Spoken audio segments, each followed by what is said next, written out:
Chris Bukowski of Emerging Civil War for the American Battlefield Trust, and I am standing on one of the high points of Vicksburg, Mississippi. I'm here on the grounds of what is now the Old Courthouse Museum. This is the most iconic building on all of Vicksburg. It served as the seat of city government for decades and decades. It also served as an excellent target for Union gunboats out in the Mississippi River once upon a time. Today, it's a fantastic museum. The curators told me that if the city of Vicksburg had an attic, it would be this museum. It is one of the most incredible collections of stuff that you ever have the opportunity to take a look at. And so you have the chance to walk through the museum here, see not only just their Confederate room full of all sorts of memorabilia from the war and artifacts, but everything that tells this city's history is crammed into this. There's also a majestic courtroom upstairs where Jefferson Davis, for instance, practiced law for a while. And so you can stand there in that large, cavernous, echoey room and feel the history. It's just a wonderful, wonderful old building. We really encourage you to come here to Vicksburg and look at this museum, walk through, see all the cool things there is. The building dates back to 1858, where it served as the seat of government for the county all the way until 1939, when it was replaced by this wonderful Art Deco courthouse across the street. I'm going to actually swing over here so Gary show this off, because I absolutely love this building, the old Art Deco architecture that still serves as the courthouse today. And so eventually the old courthouse was transformed into the city's official attic and into that museum.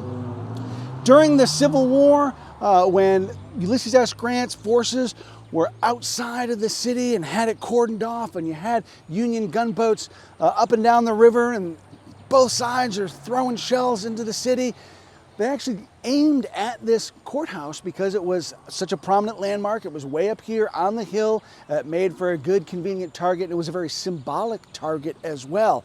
Fortunately, it did not sustain much damage during the war, and so that's why it still stands today as such a magnificent structure. But of course, being the iconic structure that it is, it's going to attract a lot of attention.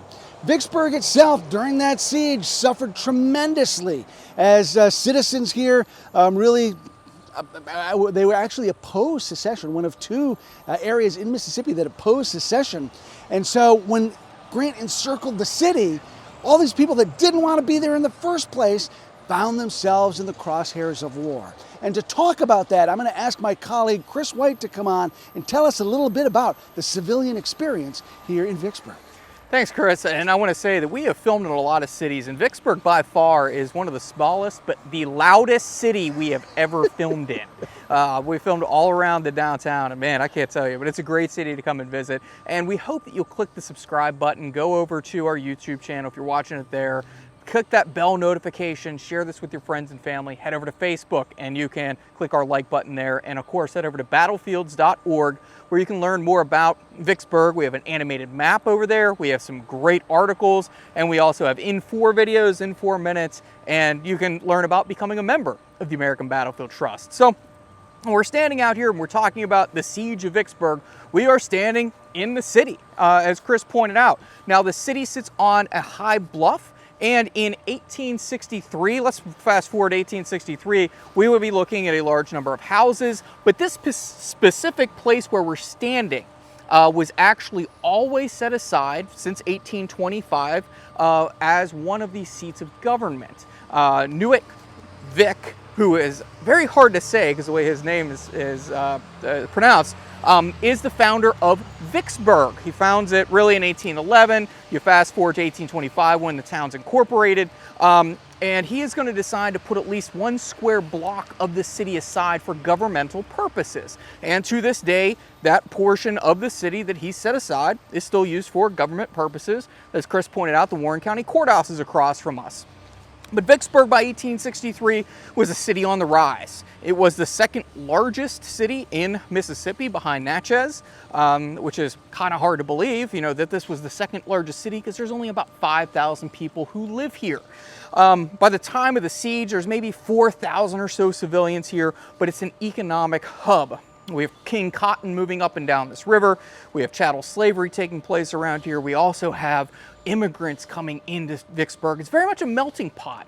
You'd be surprised at the amount of folks coming in from Europe over here to Vicksburg. So you have a large number.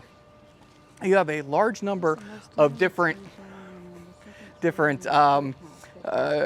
communities coming together here in Vicksburg. So when they start to set up the Warren County Courthouse, first one burns, and this second one, as Chris pointed out, is founded in 1858.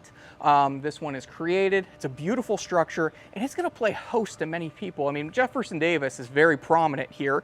In fact, you can see the back of his head here, as well as his second wife, Verena Howell Davis. They're over here in the Verena Howell Davis garden, but he's shown a lot here throughout the building.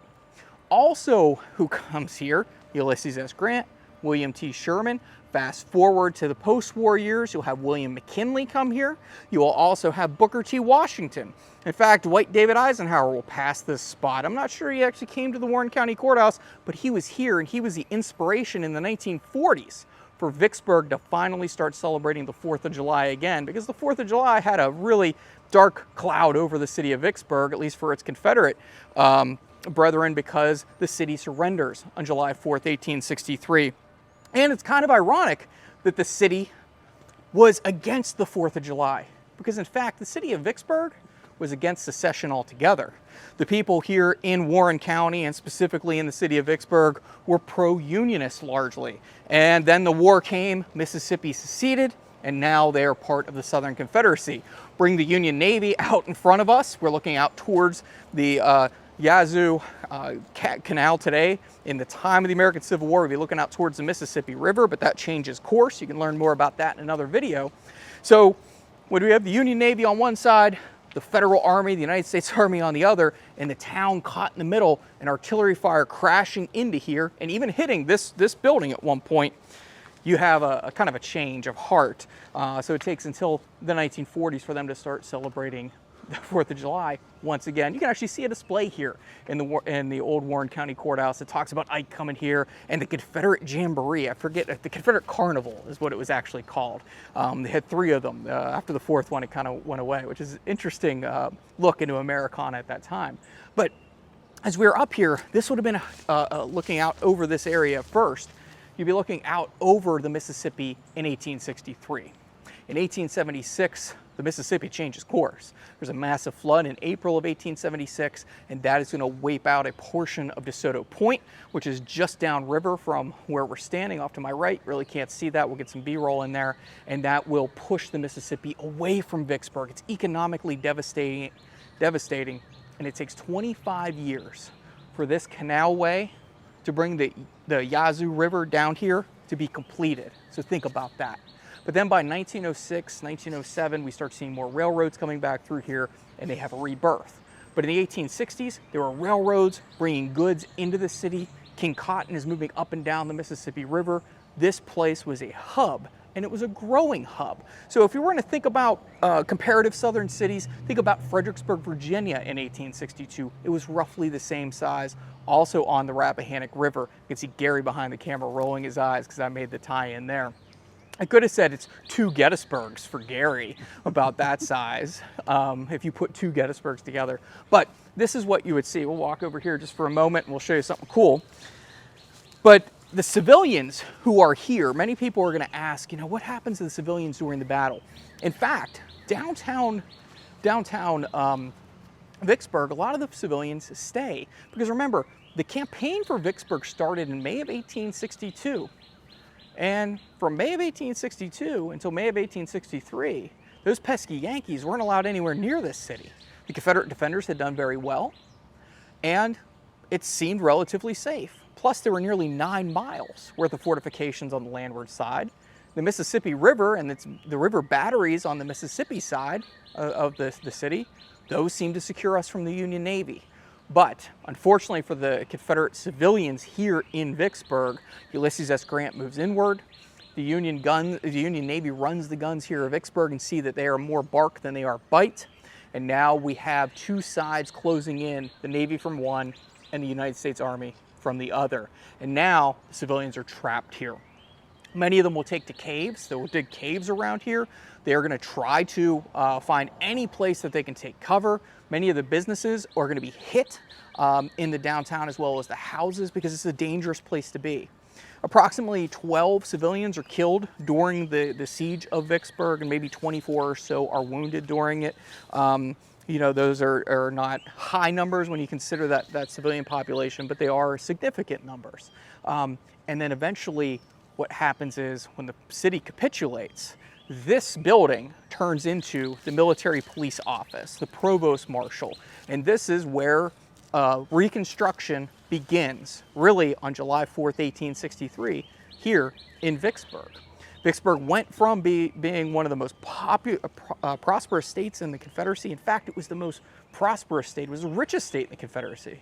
But all of its wealth is going to start walking out of here. Some of it will be in the form of slaves. Some will be in cotton. Some will be personal items just taken away. Their wealth will plummet dramatically. And in fact, inside of the Warren County Courthouse, they keep track of all of those provost marshal records of what was taken away from Warren County. It's a treasure trove if you ever get a chance to go in here and check out, as Chris pointed out, Vicksburg's attic. But before we sign off here, I want to show you a couple cool things if you make your way here. And it's well worth your time to go through the museum. You can come around the back side of the museum. This is the side that overlooks the Yazoo distribution canal.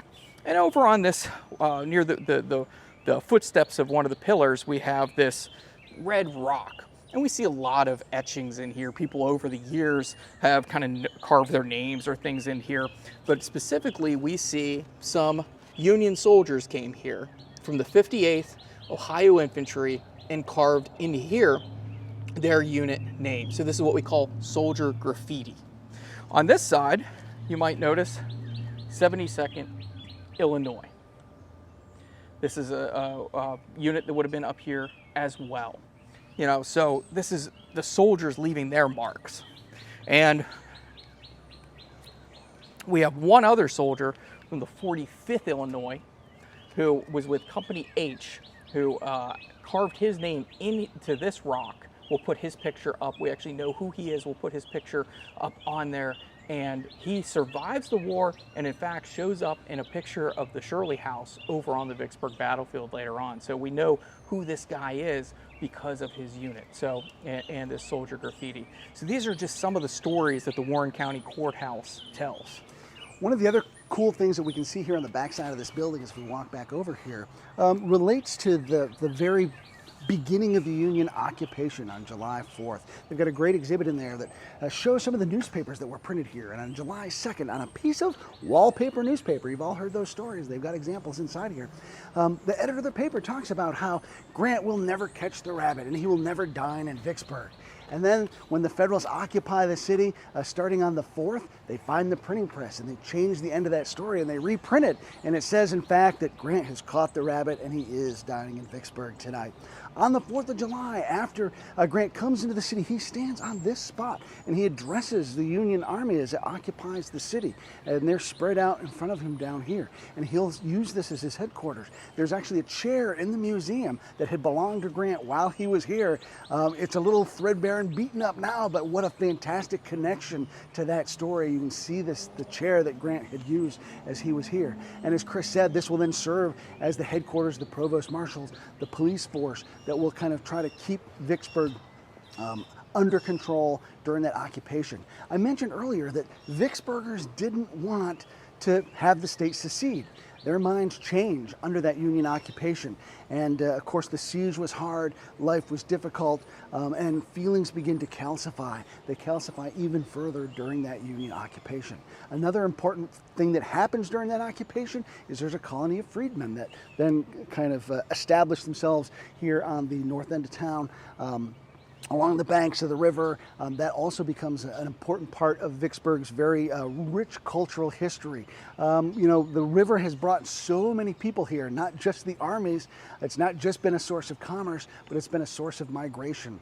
And so you actually have a large Jewish population here, a large Lebanese population here, a large Irish population here. You've got denominations of all sorts, including a Jewish synagogue here among all the many other churches here. And that freedmen's colony is going to be be an important part of that overall fabric. And so from where we stand here on the Old Courthouse grounds, and we can see that story stretched out in front of us. So this was not only an iconic spot to see from down there, but here in many ways it ties together in a very symbolic way everything that's going on around, and it's collected in this fantastic attic behind me. Chris, anything you want to add here as we wrap up our story of the siege of Vicksburg on the civilian? No, I just encourage you to come down here to Vicksburg, Mississippi. Go over to battlefields.org to learn more about this fantastic story of this campaign that spanned from May of 1863 through May of 1862 through July of 1863, and check out all of our resources. Head on over to the Old Courthouse Museum and their website. You can learn about visiting here, and you can come up here and just take in a really cool view. I mean, it's a beautiful site up here, and like Chris said, this is their attic. They have a little bit of everything in here. It's a lot of Vicksburg history, and it's a lot of fun to come up here. So I want to thank them for being up here. So as we sign off, I want to just say, please, please, please click that subscribe button, hit that bell notification, and share this with your friends and family. And of course, head over to battlefields.org where you can learn more about our mission. On behalf of Gary Edelman behind the camera, Chris Mikowski, I'm Chris White. Thank you for watching, and thank you for supporting battlefield preservation and education.